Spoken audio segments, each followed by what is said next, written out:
No, you cannot find that. Yes, it is one family, but that family is also making everyone to be part of their family. That's the other thing also. Yeah, they're calling everyone Ottoman also. It's very unusual, and we must find ways to look at things, because I was reading something the other day. Scientists are just also discovering the perfection, the impossible perfection of snow. The design, the architecture, the perfection of it. They say this is impossible. It's so beautiful, it's so perfect. Snow. There's something as simple as that, which is not simple, and you can find Allah then. If someone is looking for Allah, you can find Allah in a snowflake. Not to say Allah is there, of course, don't be an idiot, but saying that the perfection, the beauty of Allah, the delicacy of Allah, the sadness, we may say also, because it's created and then it's destroyed, no? Everything is there. If you're looking, if you're not looking, if you deny, not even a voice from the heavens is going to convince you of anything. But what is that Allah has put inside of us? What is more natural, to look or not to look? What is natural, to have a desire or not to have a desire? To have a desire, correct? To have a desire, let's say, even if you don't have a desire, but your body, that majority we cannot control our body, it has those desires too, to eat, to drink, to do this and to do that. Meaning that Allah has put something in there to want, that there is a feeling, there is an emptiness, and you want to fill it. Correct? So physical, mental, whatever. That desire to know Allah, the most important thing Allah has not put inside of us? Impossible. That is the one thing that He has put more than anything else. But we cover it and we cover it and we cover it. You block it. And everyone loves. Not a person, an idea. If not an idea, a thing. Everyone loves. Not a thing, himself. These days people love darkness. They love destruction. They love sadness.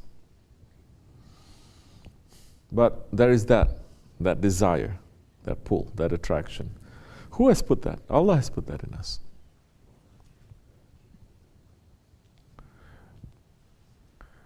But at the base of all that desire is a desire for Allah. And Allah has put that desire because that desire is from Himself.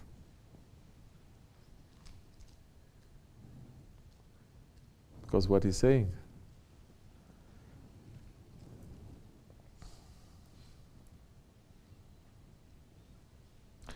I'm a hidden treasure,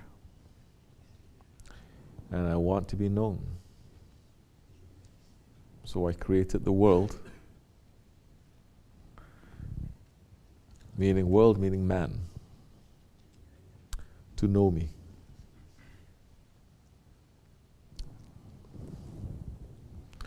That's why for man,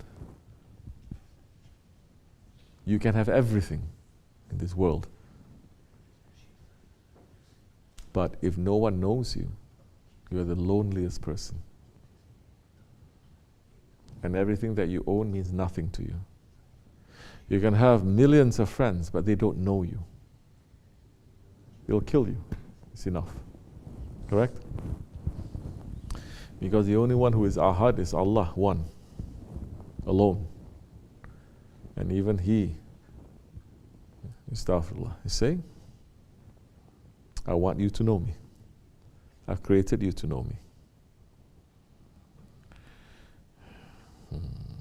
So, yeah, I destroy this for you. You know, nothing. So, it is natural in us.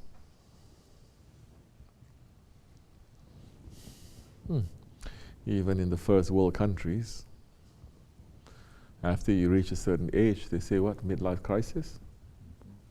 Midlife crisis. You reach 50 years, you have everything. It's nothing that you haven't tasted, you didn't want, you haven't seen, you haven't felt. Then you start thinking, no? What is this for? Why am I doing this? You start questioning. That questioning should not come when you're 50 years old. In reality, that questioning comes when you are reaching into adulthood. That's why maturity, yeah? Not a child anymore. That questioning comes. And what is that? When you're a teenager. That's why in Islam is saying, coming to maturity, boy is 16, girl's 13 years old, let's say. Because you enter into that age and you start questioning, no? When you're a teenager, you start questioning. Because the world that is inside of you suddenly is being revealed, suddenly is exploding. And that is a perfect time in the Ahir Zaman. Then they bring you that questioning, that desire, that search, they bring you completely to dunya. Not to Ahirah. To dunya.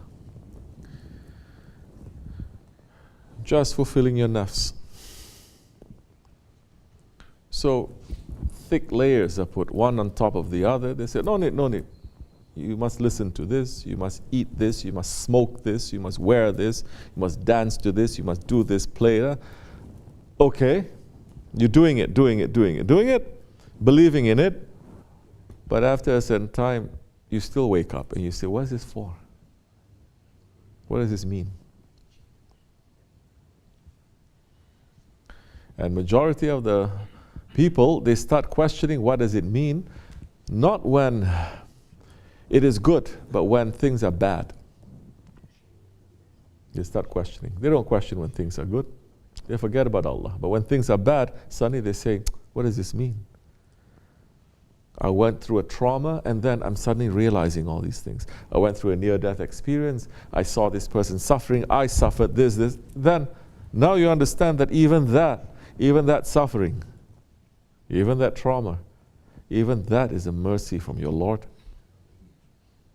to pull you back to Him. Because if He doesn't care for you, He will not even give you a toothache. And you live and you die without even wanting to know Him.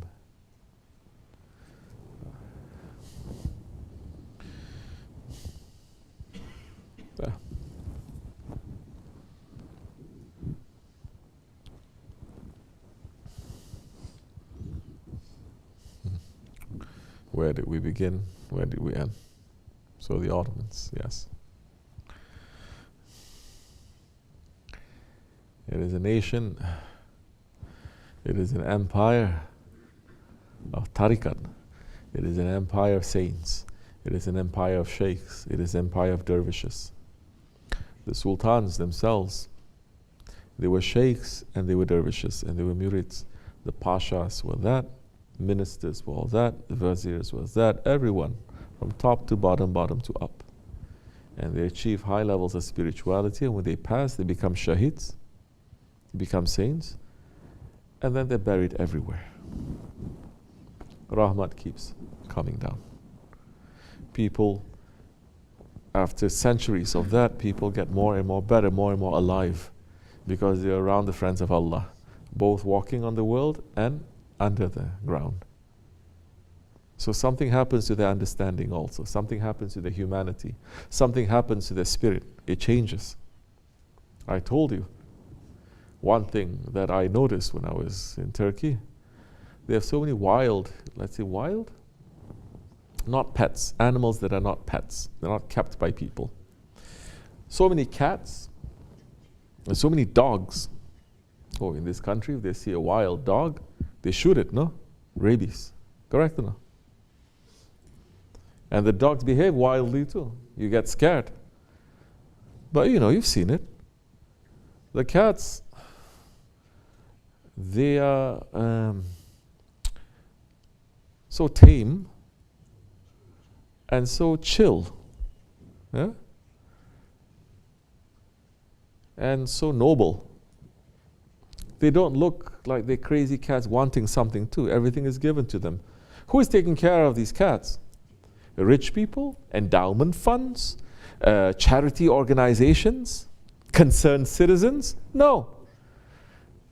The man who collects trash down the road, when he has some dollars, he buys cat food and he gives. The woman taking care of 5 kids, she sees cats that are there and they need some medical help and they give them medicines. Okay? There is something in the spirit of the people then that they want to take care because they say this is what being human is. Not only the cats, the dogs that we see. You know how they are. They're just sleeping there. They're so nice. They're playing with each other. There's no, you see now, that land, that ruling, that Islam, those saints, they're even able to change these wild beasts. You think it's not going to change a man? This is what they are afraid of. This is what happened. This is what they tried to do for over 100 years. To ban the dargahs, to ban the turbas, to cover up all the maqams. This is what happened in Saudi Arabia. They finished all of that already. They covered, that's why. You understand? But it didn't touch in those parts. That's why we're still feeling it. And we get a taste of that. This is how Muslim cities were. Cities, you understand? Cities were.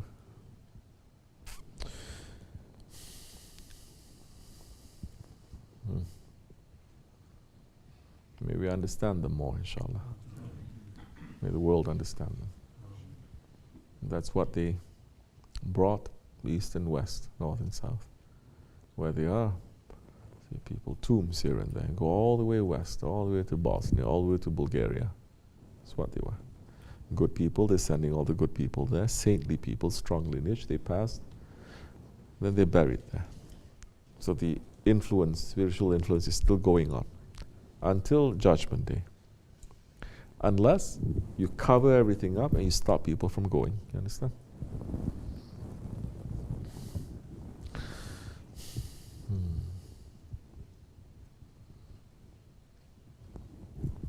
Don't worry. They will come back. So easy. May Allah forgive me, inshallah. Fatiha.